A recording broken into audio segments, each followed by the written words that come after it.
Aujourd'hui, voyons les instruments de bord dans les avions. Aujourd'hui, parlons des 6 principaux instruments aidant à la navigation dans l'aviation. Et on est parti direct avec la vidéo.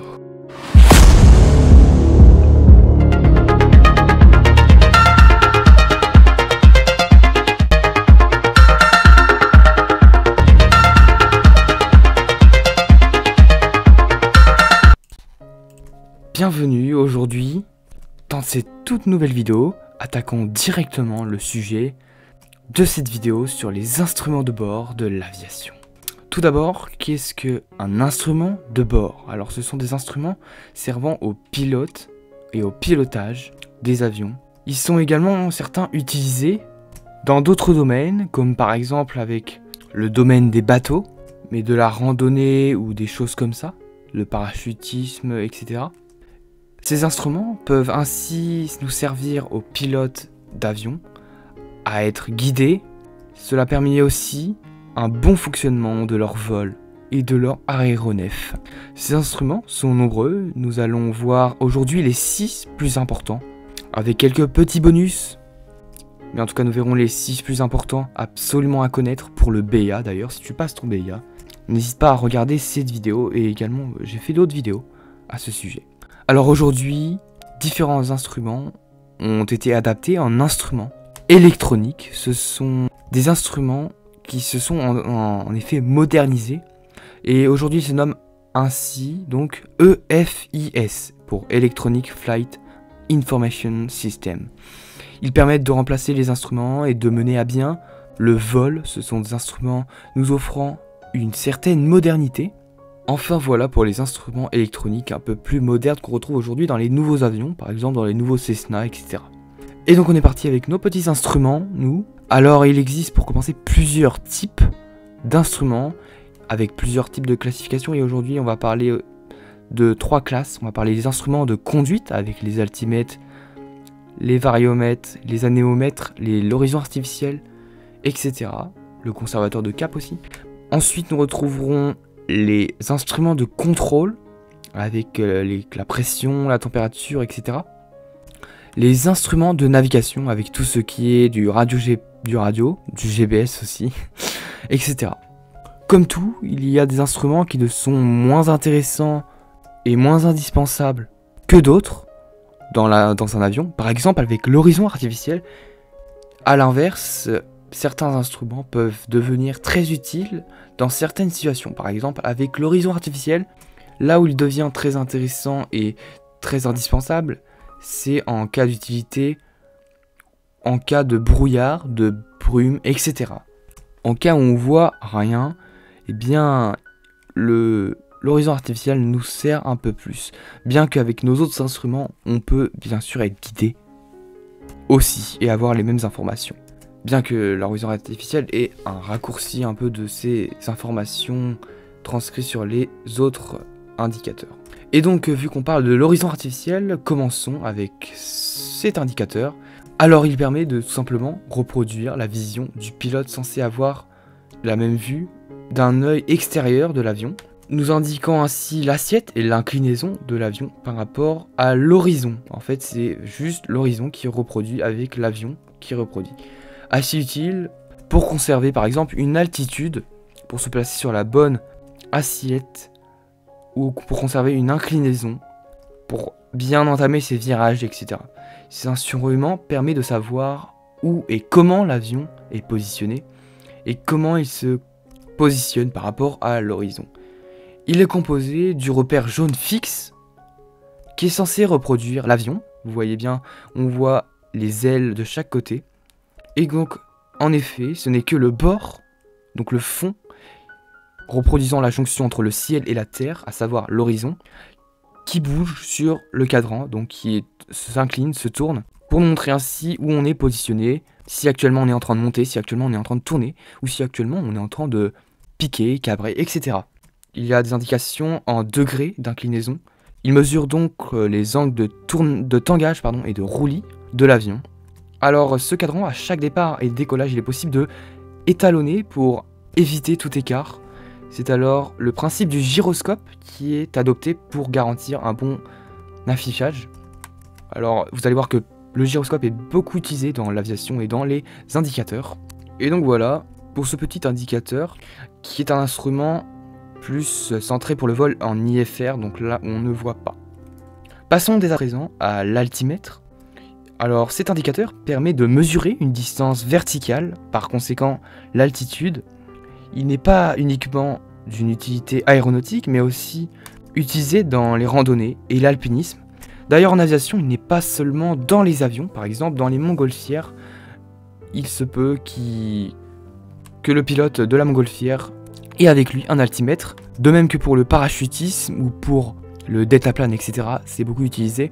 Des sortes d'altimètres qu'on positionne sur son poignet par exemple, comme à la manière d'une montre en fait, pour pouvoir voir à quelle hauteur on se situe.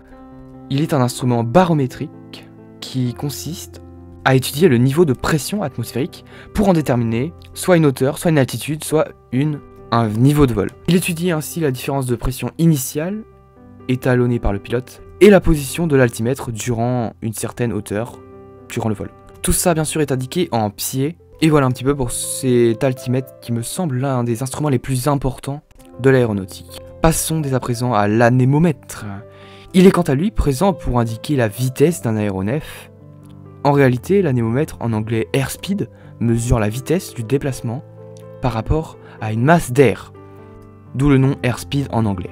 Souvent gradué en nœuds, mais certaines fois en kilomètres par heure, c'est grâce au tube de Pitot, mesurant la vitesse des fluides et mesurant en aéronautique la pression totale, c'est grâce à cela qu'il détermine ainsi la vitesse relative pour la retranscrire à travers l'anémomètre. Cependant, ce fonctionnement peut engendrer des incohérences et décalages au niveau de la vitesse réelle et celle qui est indiquée sur l'anémomètre, car il y a des petites erreurs parfois dans la pression prise par le tube de Pitot. Sur cet instrument, nous retrouvons donc la zone blanche, indiquée par une aiguille. On peut retrouver plusieurs zones et donc la zone blanche indique tout simplement l'utilisation des volets, l'utilisation possible des volets allant de la vitesse de décrochage avec volet à la vitesse max avec volet. Ensuite nous retrouvons une petite zone verte qui est la zone de décrochage des volets. Donc c'est la zone de vitesse normale, donc sans volet par contre. Donc comme je vous l'ai dit, allant de la vitesse de décrochage avec volet jusqu'à la vitesse à ne pas dépasser dans de mauvaises conditions atmosphériques. Il y a également la zone jaune. Là, on commence à entrer dans les zones à ne pas atteindre ou à peu atteindre. Alors la zone jaune, ce n'est pas une vitesse idéale, seulement en bonne condition atmosphérique, comme à l'inverse de ce que je vous l'ai dit tout à l'heure. Donc pour finir, nous retrouvons le petit trait rouge là. Il indique tout simplement la vitesse à ne jamais, mais jamais dépasser. Sous cause d'avoir quelques petits problèmes avec l'avion ou de l'endommager ou le détruire. Et bien parfait, nous pouvons passer à l'indicateur de virage. Lui, comme son nom l'indique, il nous renseigne sur le virage abordé lors du vol. Donc, il nous indique avec la bille, le taux et le sens du virage. Il contient aussi un gyroscope, lui, pour fonctionner. Il est en réalité composé de la bille et de l'avion. En fait, ce sont deux indicateurs différents. Parfois, ils sont séparés, mais bien souvent, ils sont mis l'un en dessous de l'autre parce que ils sont assez petits, donc vaut mieux lier les deux ensemble que prendre de la place inutile dans l'avion. Donc on a la reproduction de l'avion tournant, indiquant ainsi le virage, il pivote ainsi, et la bille. Donc ces deux instruments sont donc en réalité très distincts l'un de l'autre, et bien qu'on les liait ensemble, c'est parce qu'ils ont un lien tout simplement, le virage. Alors la bille, ça sert à faut toujours essayer de rester au milieu en virage. Si elle tourne, c'est vraiment qu'il y a des mouvements brusques et donc c'est à éviter. Donc voilà un petit peu à quoi sert la bille. Donc c'est la bille globalement, vous savez ce que c'est je pense. Passons dès à présent au conservateur de cap. Alors lui, il indique le cap magnétique avec les points cardinaux bien sûr. Alors le conservateur de cap, lui, compense les erreurs du compas gyroscopique, donc le compas qui est juste mis au milieu à l'avant au-dessus de l'avion souvent. Et donc le conservateur de cap est souvent bien plus précis.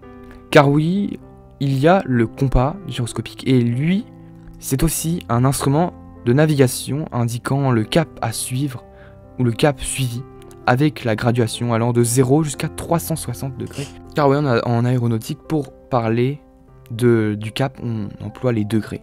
Donc le conservateur de cap possède un instrument gyroscopique lui aussi, comme beaucoup des instruments présents dans l'aviation. Là, c'est un instrument également qu'on peut retrouver sur les bateaux, par exemple. Alors bien sûr, c'est pas du tout fait pareil, je pense, parce que là, c'est carrément un avion qui est représenté au centre de cet indicateur avec les graduations tout autour. Mais je pense qu'il y a à peu près la même chose dans un bateau. Car oui, ces deux domaines sont bien sûr beaucoup liés.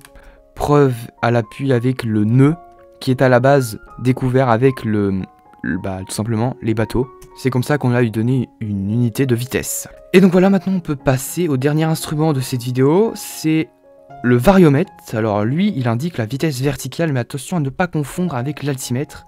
Même moi, je l'ai confondu certaines fois. Alors il indique la vitesse verticale d'un aéronef, il indique ainsi le taux de montée ou de descente d'un aéronef. Il est exprimé, lui, en pieds par minute, ou en mètres par seconde, quelquefois, ça dépend. Il montre ainsi si l'aéronef perd ou gagne de l'altitude et à quelle vitesse. Alors c'est un instrument que je ne vais pas beaucoup détailler car je ne connais pas vraiment énormément ce petit instrument. Enfin voilà, j'espère que cette petite vidéo vous aura plu. Sur ce, moi je vous dis à la prochaine vidéo. J'espère qu'on fera d'autres instruments de navigation comme le transpondeur par exemple ou plein d'autres. En tout cas, j'espère que cette vidéo vous aura plu. Sur ce, portez-vous bien jusqu'à la semaine prochaine. Allez, à plus.